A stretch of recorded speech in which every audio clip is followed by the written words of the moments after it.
Il y a quelques jours de ça, comme beaucoup de gens, je suis restée coincée chez moi par la neige. Pour passer le temps, puisque j'étais privée de sortie, je suis allée visiter le classement Bloomberg tranquille depuis mon canapé. J'aime bien regarder les milliardaires qui valsent en haut de tableaux comme les feuilles mortes sous le vent d'automne. Mais cette fois, quelque chose m'a frappée et normalement, ça vous saute aux yeux à vous aussi. Bernard Arnault, notre milliardaire à nous, notre homme le plus riche du monde de 2021, n'est plus que 5e du quintet gagnant, talonné de près par d'autres concurrents.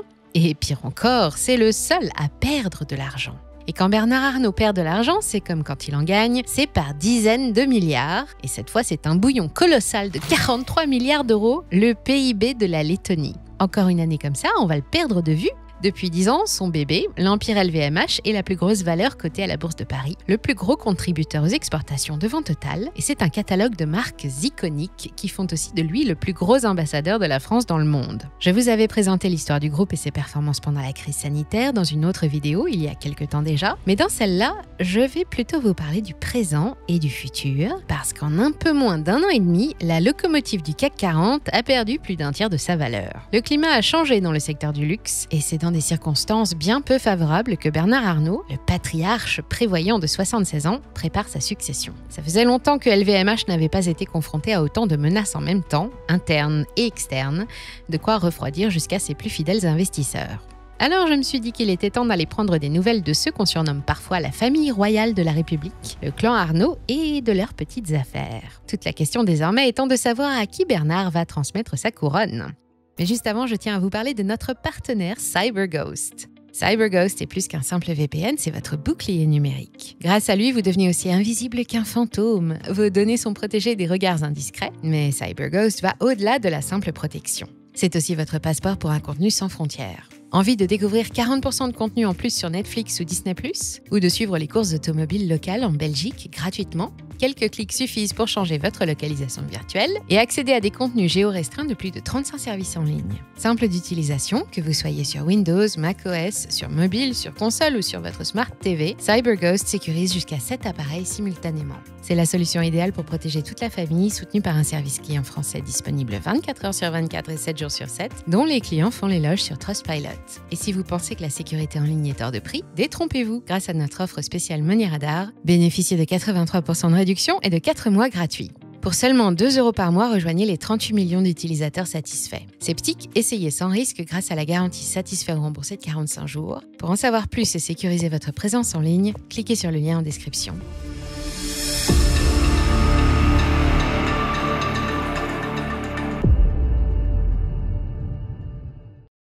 Sale temps pour les milliardaires français. Après Patrick Drahi, François Pinault ou le clan Lagardère, voilà que Bernard Arnault s'y met à son tour.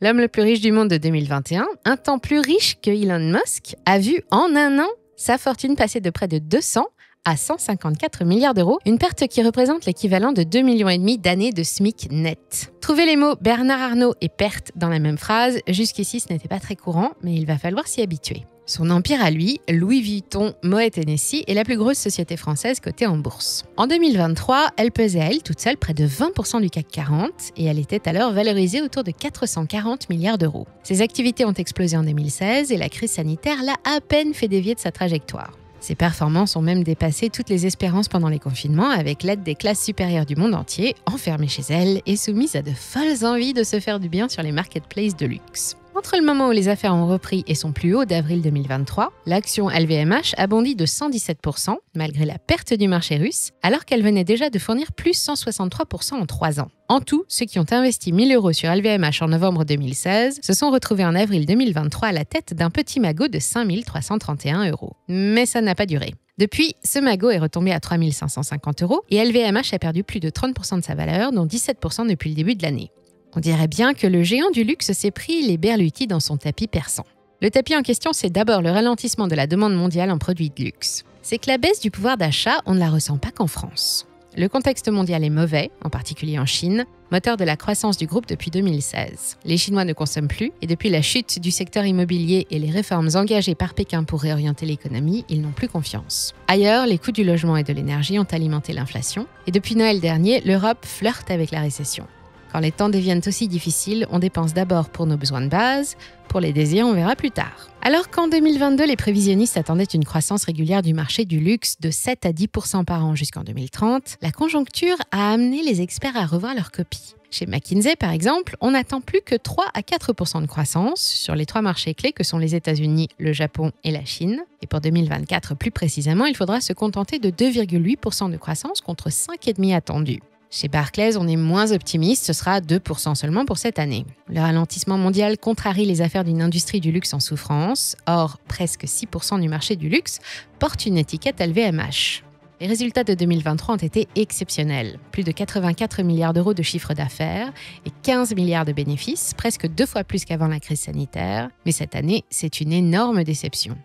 On attend un recul de l'activité de 2,4% et 10% de résultats d'exploitation en moins. Apparemment, malgré l'omniprésence du groupe partout dans les rues et les sites sportifs olympiques de Paris, il n'y a pas eu d'effet JO pour LVMH. Face à des résultats trimestriels de 2024 en dessous des prévisions, les marchés ont sévèrement sanctionné le titre qui ne parvient plus à reprendre son souffle. Il a franchi le seuil symbolique des 600 € en septembre et en novembre dernier et se dirige lentement vers le plancher suivant avec un consensus des analystes autour de 560 € en janvier prochain. Évidemment, tous les actionnaires du groupe passent des nuits blanches. Parmi eux, on retrouve des noms célèbres comme Vanguard, Fidelity, la Banque de Norvège ou BlackRock, mais plus de la moitié du leader mondial des caprices dorés appartient à la holding de la famille Arnault.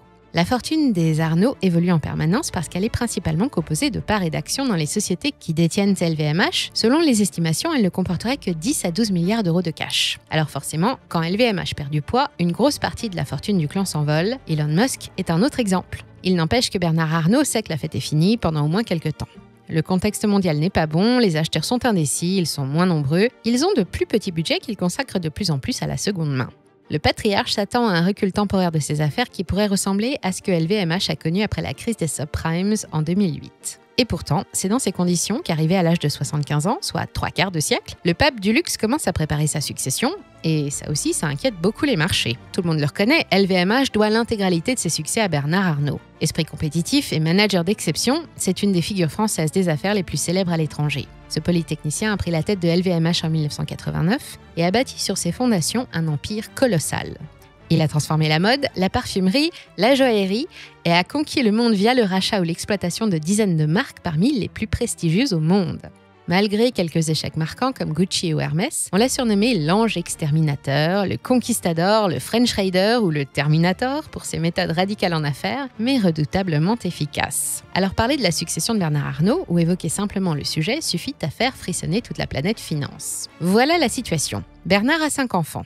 Comme son père l'a fait avec lui et son grand-père avant lui, il les prépare depuis leur naissance à reprendre le flambeau quand le moment sera venu. D'abord, il y a l'aînée, Delphine, l'épouse d'un autre milliardaire français, Xavier Niel, le patron de Free. Elle a 49 ans et occupe déjà de hautes fonctions dans les diverses sociétés du groupe. Ensuite vient Antoine, 47 ans, et le portrait robot de son père. Il est administrateur de LVMH depuis 2006. Alexandre, 32 ans, et Frédéric, 29 ans, sont tous les deux PDG d'une filiale. Et enfin, Jean, le petit dernier, fait ses armes à 26 ans comme directeur de la branche horlogerie de Louis Vuitton. Tous sont membres du comité d'administration d'Agache Commandité, la holding familiale présidée par Delphine. C'est dans cette holding que sont rassemblées toutes les actions et les parts de sociétés détenues par la famille, dont la holding de Bernard, la financière Agache, gérante de l'empire LVMH. Agache Commandité a été créée en avril 2022 comme véhicule de transmission et elle appartient déjà aux 5 enfants à part égale. Et pour éviter tout conflit, le patriarche a tout prévu.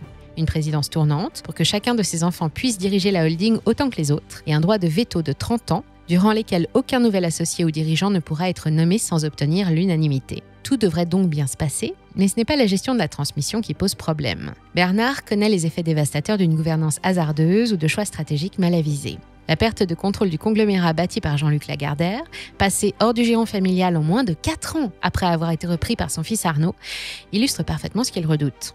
Un problème de compétence. Il est aussi conscient que pour les investisseurs et les partenaires de son groupe, et aussi talentueux soit-il, ses enfants peuvent ne pas présenter toutes ses qualités à lui. Des mouvements sont donc apparus récemment à la direction qui laissent déjà présager l'ère de l'après-Bernard Arnault. Le PDG de la branche couture de LVMH, 72 ans, a été remercié et Bernard Arnault a aussi changé de bras droit. L'ancien, Sidney Toledano, 69 ans, a cédé sa place à Stéphane Bianchi, 59 ans. Stéphane n'est pas n'importe qui, on l'appelle le mentor. Avant d'entrer chez LVMH en 2018, il avait coaché l'héritier du fabricant de cosmétiques Yves Rocher après la disparition brutale de son père. Et après son arrivée, c'est lui qui a accompagné Frédéric Arnault jusqu'à son poste de PDG de la division horlogerie à seulement 28 ans. Toute la question est maintenant de savoir qui va réellement hériter de la couronne, et à l'heure où je vous prépare cette vidéo, personne ne le sait, pas même l'entourage de Bernard.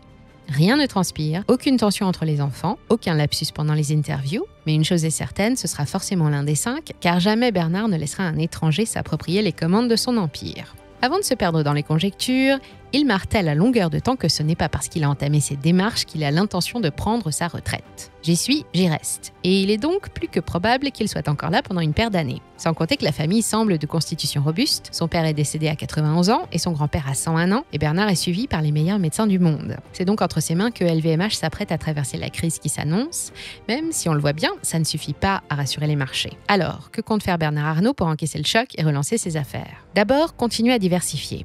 La morosité ambiante n'empêche pas la poursuite des projets. Ainsi, le maroquinier Pollen, les Doudounes Moncler, société cotée à Milan, ou encore le groupe concurrent Richemont sont entrés dans la galerie LVMH cette année. Le plus gros des revenus viennent de la branche mode, suivi des réseaux de distribution, dont la célèbre parfumerie Sephora, qui résiste plutôt bien. Mais la joaillerie, les vins et la parfumerie s'en sortent moins bien. En dehors du secteur du luxe, les activités sont encore peu nombreuses. Quelques médias, comme Le Parisien et Les Échos, une radio et des hôtels haut de gamme, évidemment, mais le tout représente à peine 1% des revenus du groupe. Pour récupérer environ 50 millions de clients perdus en Chine et en Europe, LVMH compte investir les autres marchés asiatiques ou sud-américains, encore peu matures et plein de promesses. Pour le moment, il n'y a qu'au Japon que les ventes progressent, mais dans le viseur de Bernard Arnault, l'Inde. Nouveau moteur de la croissance mondiale à la place de la Chine et nouveau pays le plus peuplé au monde à la place de la Chine. L'Inde a aussi le bon goût de ne pas appliquer de droits de douane prohibitifs comme la Chine ou les États-Unis. D'ici à ce que les ventes s'envolent au pays des Maharajas, il faudra s'attendre à des résultats modestes mais temporaires car les fondamentaux du groupe restent solides. LVMH est toujours le leader incontesté du produit inutile mais indispensable. Ses marques sont toujours recherchées partout dans le monde et l'influence du clan Arnault est toujours aussi étendue. On ne doute pas que LVMH trouvera le moyen de faire le gros dos en attendant que la crise passe. Et entre-temps, l'action est à surveiller. Elle pourrait devenir bigrement intéressante. Enfin, tout ça, c'est tant que Bernard Arnault restera à la tête des opérations. Ensuite, bien malin celui qui peut dire ce qui se passera. Et n'oubliez pas d'aller jeter un œil à notre partenaire CyberGhost en cliquant sur le lien et de bénéficier de 4 mois offerts et 83% de réduction. Protégez votre vie privée, débloquez des contenus exclusifs et faites des économies avec CyberGhost. Essayez-le sans risque grâce à la garantie satisfait ou remboursé de 45 jours. Et moi, je vous dis à très bientôt sur Money Radar.